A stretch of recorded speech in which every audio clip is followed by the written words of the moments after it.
Dans un monde saturé de bruit, de mensonges et de distractions, beaucoup échouent, pas parce qu'ils manquent de force, pas parce qu'ils manquent de foi, mais parce qu'ils n'ont pas encore appris à voir le champ de bataille tel qu'il est vraiment. On nous appelle à être aussi sages que les serpents et aussi purs que les colombes, pas naïfs, pas faibles, mais lucides. Aujourd'hui, je ne vais pas te parler d'avidité, ni de tyrannie. Je vais te parler de domination par la sagesse, d'influence par le caractère, de puissance par la clarté intérieure. Si tu veux entrer dans une pièce et ne pas simplement attirer l'attention, mais imposer le respect vrai, alors bien écouter. Voici 5 principes anciens, presque machiavéliques pour ce monde, mais enracinés dans une vérité intemporelle. Ils t'aideront à déjouer n'importe qui et à t'élever au-dessus du chaos, des mensonges et des manipulations. Règle numéro 1. Maîtriser le pouvoir du silence. Le silence, ce n'est pas l'absence de pouvoir, c'est le pouvoir maîtrisé. C'est l'art de se contenir sous pression. C'est la discipline, dans un monde qui lance sans arrêt. Et crois-moi, ce monde hurle. Dès que tu ouvres les yeux, il t'agresse. Notifications, opinions à la télé, commentaires sans fin sur Internet, bavardages dans les couloirs, dans la rue, partout. Le monde est plein de mots. Mais au milieu de ce vacarme, quelle valeur a celui qui sait se taire? Il y a une sagesse à retenir, ne pas tout dire, ne pas prouver à tout prix que tu as raison, ne pas corriger chaque mensonge, parce que la vraie puissance n'a pas besoin de se justifier, elle n'a pas besoin de crier, elle impose sa présence. Et quand tu avances avec cette énergie stable, enracinée, calme, tu comprends une chose. Le silence n'est pas une faiblesse, c'est une stratégie. Il y a un vieux principe. Sois prompte à écouter, prêté à parler, prêté à la colère. Pourquoi? Parce que quand tu es prêt à parler, tu donnes à ton esprit le temps de voir plus clair. Tu n'écoutes plus pour répondre. Tu écoutes pour comprendre. Et quand tu comprends, tu prends l'avantage. La majorité des gens parlent pour être vus. Les sages se taisent pour voir plus. Quand tu parles trop vite, tu dévoiles trop. Tu laisses tes émotions prendre le micro. Et tu donnes à tes ennemis une carte de ton esprit. Mais quand tu restes silencieux, tu deviens illisible, imprévisible, intouchable. Ceux qui parlent trop vite donnent leur pouvoir. Ceux qui attendent le bon moment le reçoivent. Pense au lion. Il ne rugit pas avant de chasser. Il avance lentement, silencieusement, en pleine conscience de son environnement. Il ne gaspille pas son énergie. Le rugissement vient après la victoire, jamais avant. Le lion ne rugit pas avant la chasse. Aujourd'hui, beaucoup rugissent sans cesse. Ils crient, ils s'agitent, ils s'exposent. Mais ils ne capturent rien. Ceux qui fermentent leur bouche, ceux qui regardent, ceux qui attendent le bon moment, ce sont eux qui frappent avec précision. Tu es peut-être dans cette situation. Quelqu'un t'attaque, quelqu'un te provoque. Il veut te faire réagir. Il veut te pousser à parler trop vite, à perdre le contrôle. Il veut te voir t'effondrer dans tes mots. Mais écoute bien, ne mords pas à l'hameçon. Tu n'as pas à répondre à chaque accusation. Tu n'as pas à te justifier dans chaque discussion. Parfois, la plus grande réponse, c'est le silence. La vérité se tient seule. Mais seuls les sages savent lui laisser le temps. Le silence, ce n'est pas juste du calme, c'est spirituel. Quand tu te tais, tu n'éteins pas juste le bruit. Tu ouvres un espace. Tu laisses la place à une voix plus haute. Certains des plus grands déclics intérieurs ne viennent pas quand tu parles, mais quand tu écoutes dans le silence. Dans ces moments de calme total, vous commencez à percevoir les choses différemment. Les intentions cachées derrière les mots, la tension derrière un sourire, le mensonge derrière un masque. Tu ne vois plus ce que les gens montrent, tu vois ce qu'ils cachent. Parce que le silence n'est pas un vide. Le silence, c'est de la conscience pure. Il y a des gens qui entrent dans une pièce et imposent le silence, sans avoir encore prononcé un seul mot. Tout le monde se tait. Tout le monde y participe. Parce que leur présence parle plus fort que les mots. Ce genre de puissance, tu ne l'obtiens pas en te forçant. Tu l'obtiens quand tu es vrai, solide, ancré. Celui qui n'a pas besoin de parler pour prouver sa valeur l'a déjà prouvé en se taisant. Et crois-moi, les autres le ressentent. Ils sentent ta force dans ton silence. Tu deviens un mystère, une présence qui dérange les surfaces et élève les lucides. Tu deviens ce genre de personne qui traverse le feu, qui endure les critiques, qui entend les rumeurs, qui encaisse les trahisons et reste calme. Pas parce que tu ne sens rien, mais parce que tu sais qui détient le vrai pouvoir. Règle numéro 2, contrôler la perception, contrôler le pouvoir. Les gens ne suivent pas la vérité, ils suivent ce qu'ils croient être vrai. Et ce qu'ils croient n'est pas toujours basé sur les faits, c'est basé sur la perception. C'est là que la bataille se joue, c'est là que le pouvoir se cache. Si tu contrôles l'image que les autres ont de toi, tu n'as pas besoin de contrôler le reste. Car celui qui façonne la perception façonne le résultat.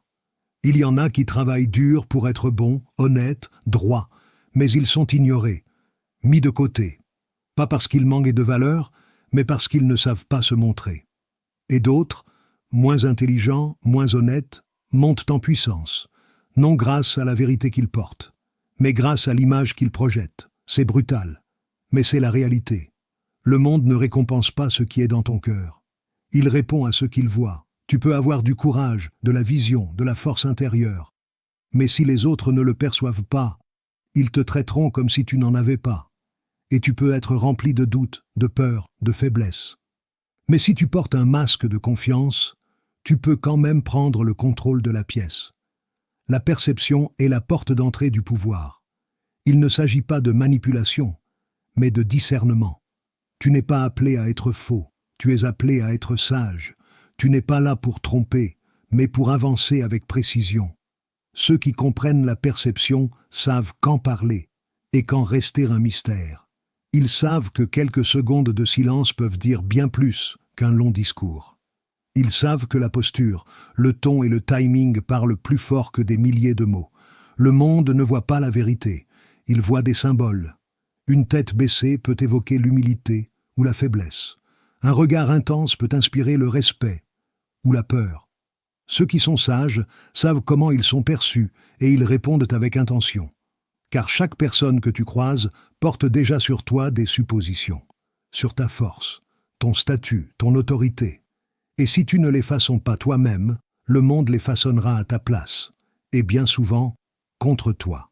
C'est pour cela que la perception compte, pas parce que tu dois être esclave des apparences, mais parce que l'apparence devient le filtre à travers lequel les autres vont choisir comment t'engager. Imaginez un roi en haillons qui traverse le marché sans couronne, on le traite comme un mendiant. Mais mets-lui une couronne, et le même peuple qui l'ignorait se prosternera. Qu'est-ce qui a changé? Pas sa sagesse, pas son essence, seulement la perception. Celui qui sait modeler la perception manie le pouvoir sans l'imposer. Il inspire sans crier, il guide sans réclamer. Tu n'as pas besoin de mentir pour maîtriser la perception. Tu dois simplement savoir quoi montrer et quand. La vérité est une épée, puissante, mais elle doit être manipulée avec discernement. Chaque vérité n'est pas bonne à dire à tout moment. Chaque détail ne doit pas être partagé avec tout le monde. Le sage sait quoi révéler, quand le révélera et ce qu'il faut taire pour préserver son influence. La transparence sans timing, c'est de la vulnérabilité. Mais la révélation avec discernement, c'est une stratégie. Il y aura des moments où tu devras paraître fort alors que tu te sens brisé. Pas par fierté, pas pour faire semblant, mais parce que le leadership exige de la clarté. Ceux qui te suivent ont besoin de voir ton courage avant de percevoir tes doutes. Il y aura des jours où tu devras avoir l'air calme, pas parce que tu es insensible, mais parce que tu es enraciné. Et parfois, tu devras te montrer plus faible, plus naïf, moins, pas parce que sûr que tu l'es, mais parce que la sous-estimation est ta meilleure arme. Contrôler la perception, c'est jouer un jeu supérieur. C'est comprendre que le pouvoir ne vient pas toujours de l'action, mais de ce que cette action communique. Chaque mot, chaque silence, chaque regard, chaque geste devient un outil. Tu ne demandes pas le respect, tu le provoques par ta simple présence. Ce que les autres voient en toi, déterminer comment ils te traiteront. Et crois-moi, ce n'est pas ce que tu es au fond de toi qui compte, c'est ce qu'ils perçoivent. Ce que les autres perçoivent en toi détermine ce qu'ils te confieront. S'ils voient de l'autorité, ils te suivront. S'ils voient de l'instabilité, ils hésiteront. S'ils perçoivent une vision claire, ils s'aligneront. Mais s'ils sentent la confusion, ils partiront. Voilà pourquoi contrôler la perception, ce n'est pas de la vanité. C'est une responsabilité. C'est l'art de préserver ton influence. Règle numéro 3. Gagner l'esprit, avant de gagner le combat. Chaque bataille que tu vives commence toujours au même endroit, ton esprit. Bien avant que le conflit n'éclate à ta porte. Bien avant que la discussion ne devienne confrontation. Bien avant que l'opposition ne prenne de la force. Il y a déjà une guerre. Et cette guerre, elle se joue dans tes pensées. C'est le premier champ de bataille. Et c'est là que tout se gagne, ou se perd. Si tu ne conquiers pas ton mental, tu perdras tous les autres combats, peu importe ta force, peu importe ton talent. L'esprit n'est pas juste un endroit pour réfléchir, c'est là que la réalité prend forme. Ce que tu crois sur toi, ce même que tu crois des autres, ce que tu crois être possible ou impossible, déterminer chacun de tes actes. Tu peux être doué, tu peux être formé, tu peux être bien entouré. Mais si ton esprit est fracturé, ton chemin sera biaisé. Les vrais puissants ne commencent pas par des armes. Ils ne commencent pas par des arguments. Ils commencent par la clarté intérieure. Ils sécurisent le trône de leurs pensées, car celui qui contrôle l'esprit contrôle la destinée. Regarde les grands leaders de l'histoire. Ils n'étaient pas juste des guerriers. Ils étaient des penseurs. Pas seulement des hommes forts, mais des hommes de vision. Et cette vision ne venait pas de l'extérieur. Elle venait de l'invisible, leur pensée. Celui qui domine le champ de bataille mental domine tous les autres terrains. La plupart des gens préparent le combat de la mauvaise façon. Ils aiguisent leurs armes, ils répètent leurs arguments, ils se préparent à répondre. Mais le sage, lui, ne se demande pas « que vais-je dire ?» Il se demande « que doivent-ils croire ?» Tu n'as pas besoin de gagner l'argument si tu as déjà gagné la perception. Si l'esprit est conquis, la résistance est déjà tombée. Tu ne luttes plus contre leur volonté, tu orientes leur accord.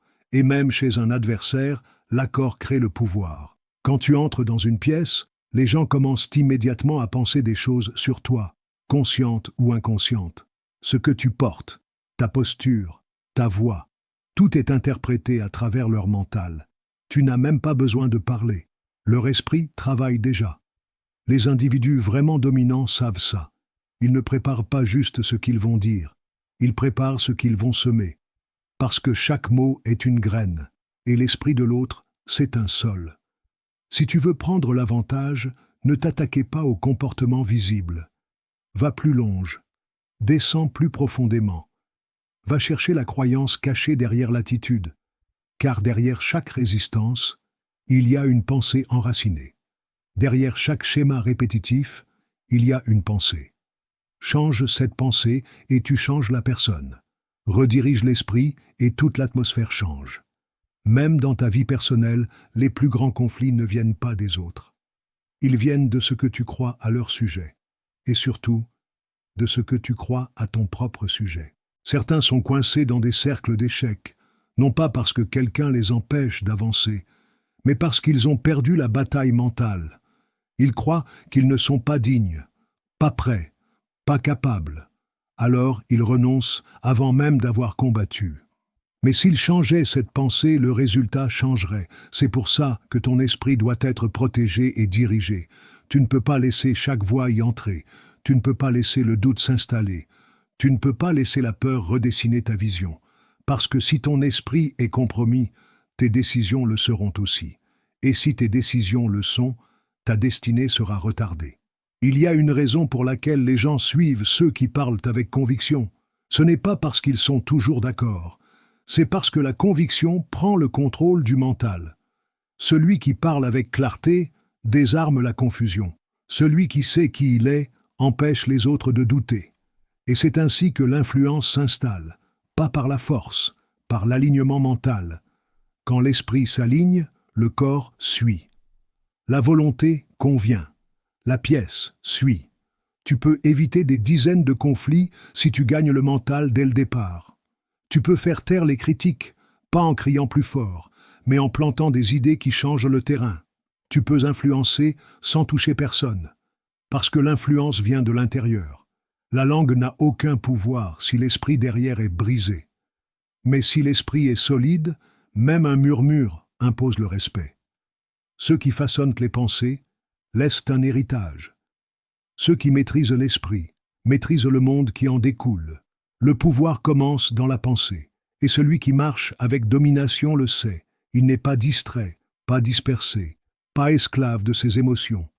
Il est ancré, concentré, intentionnel. Il entre dans les situations déjà victorieuses, non parce qu'il a lutté plus fort, mais parce qu'il a pensé plus juste. Règle numéro 4. Exploite la faiblesse que la fierté cache. La fierté est bruyante. Elle se montre. Elle bombarde le torse. Elle se tient bien droite au milieu de la pièce. Elle réclame le respect. Elle crie sa puissance. Mais derrière tout ce bruit, la fierté cache quelque chose. Une faiblesse, une peur, une blessure, un point fragile. La vérité, c'est que la fierté n'est jamais bâtie sur la force. Elle est un bouclier, construit pour protéger l'insécurité. Et celui qui veut dominer doit apprendre à voir au-delà de ce que la fierté montre, pour discerner ce qu'elle protège.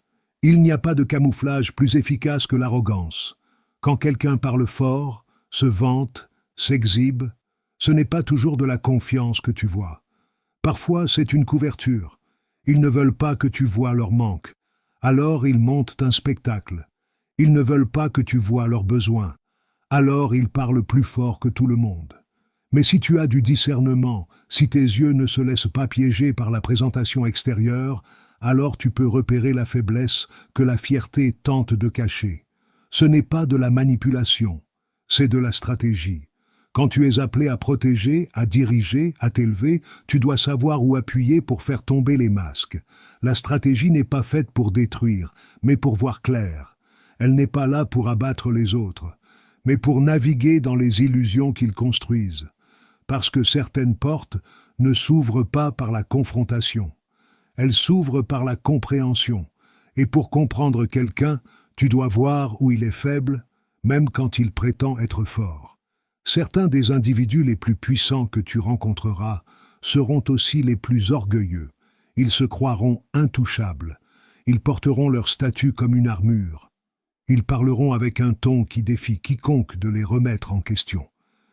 Mais regarde bien, la fierté ne vient jamais sans cause. Quelque part dans leur passé, il y a une blessure. Quelqu'un part au fond d'eux, il y a une peur. La peur d'être petit, la peur d'avoir tort, la peur d'être impuissant. Et cette peur, ils l'ont enfermée dans une forteresse de fierté. Mais chaque forteresse a une faille, et c'est par cette faille que l'influence passe. Si tu arrives à repérer l'endroit où la fierté investit le plus dans le paraît, tu trouveras souvent l'endroit où elle est la plus vulnérable. Ce point faible peut être un besoin constant d'approbation, une culpabilité non résolue, ou cette obsession de toujours avoir raison. Mais une fois que tu l'as vu, tu détiens la clé. Pas pour détruire, mais pour avancer avec sagesse. Même dans le spirituel, la fierté aveugle. Certains ne peuvent plus recevoir de correction, parce que leur fierté bouche leurs oreilles. Ils ne peuvent plus apprendre, parce que leur fierté leur dit « tu sais déjà ». Mais les sages ne s'attaquent pas de front à la fierté. Ils ne cherchent pas à crier plus fort que l'arrogant. Ils ne ripostent pas à l'arrogance par une arrogance encore plus bruyante. Non, ils avancent avec finesse, avec discernement.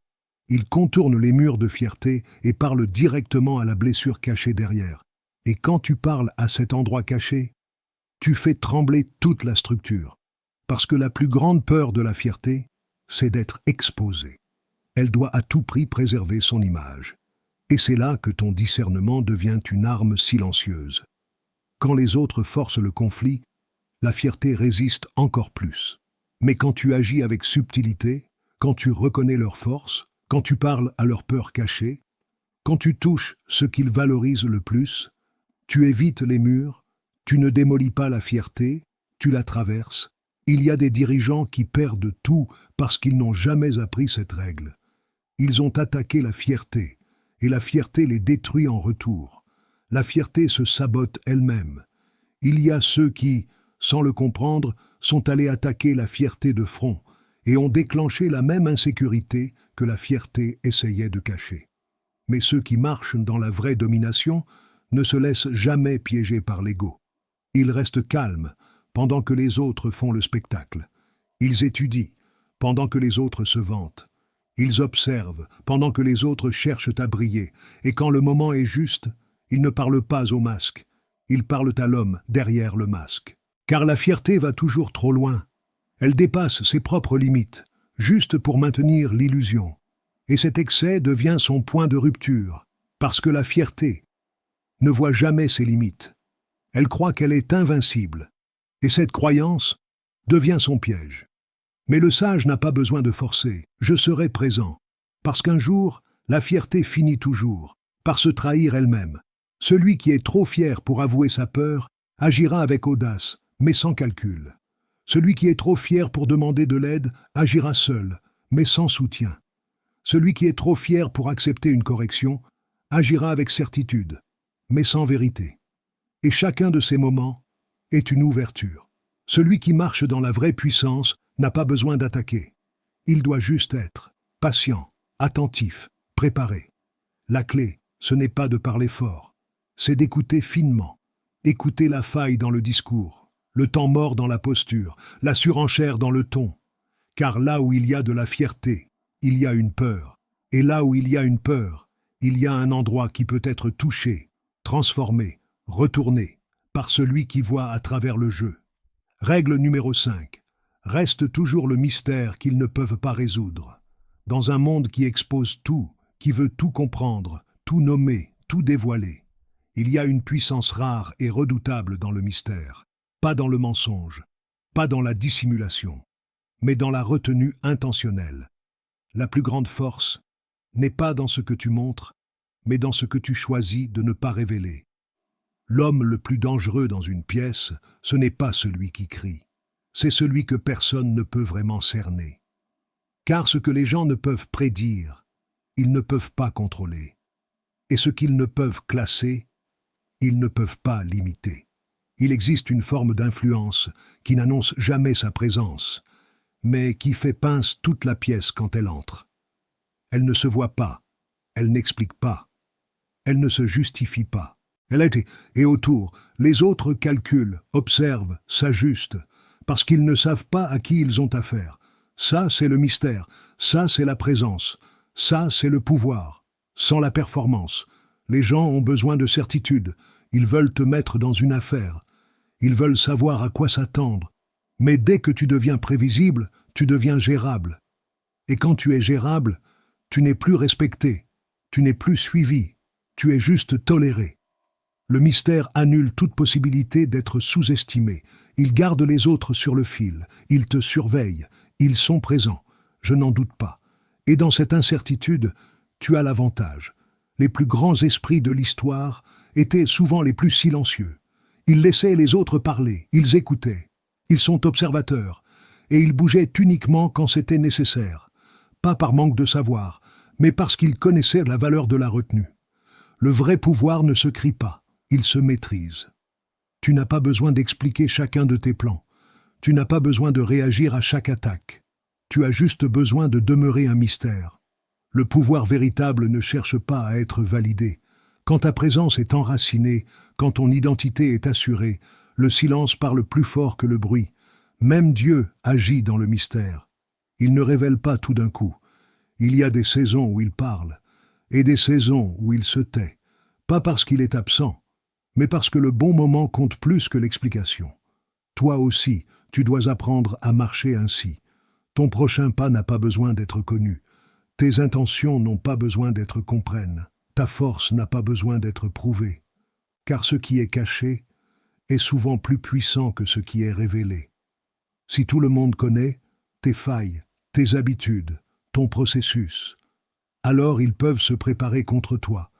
Mais si tu restes l'inconnu dans l'équation, la présence imprévisible, tu obliges les autres à s'adapter, à douter, à faire des erreurs. Ce n'est pas de la manipulation, c'est de la domination silencieuse, parce que tu ne recherches pas le contrôle. Tu l'as déjà, grâce à ta capacité à rester illisible. Il y a de la sagesse à laisser les autres te sous-soigner, Pendant qu'il parle, tu construis. Pendant qu'il devine, tu te prépares. Pendant qu'il suppose, tu te positionnes. Tu n'as pas besoin de corriger chaque mensonge, répondre à chaque rumeur, justifiant chacun de tes gestes. Le pouvoir grandit dans le silence, et le mystère est le manteau qui couvre ce pouvoir, jusqu'à ce qu'il soit temps de le révéler. Le danger de se surexposer, c'est la perte de levier. Pas parce que tu vas moins, mais parce que les autres croient qu'ils t'ont cerné, et quand ils pensent te connaître, ils deviennent négligents.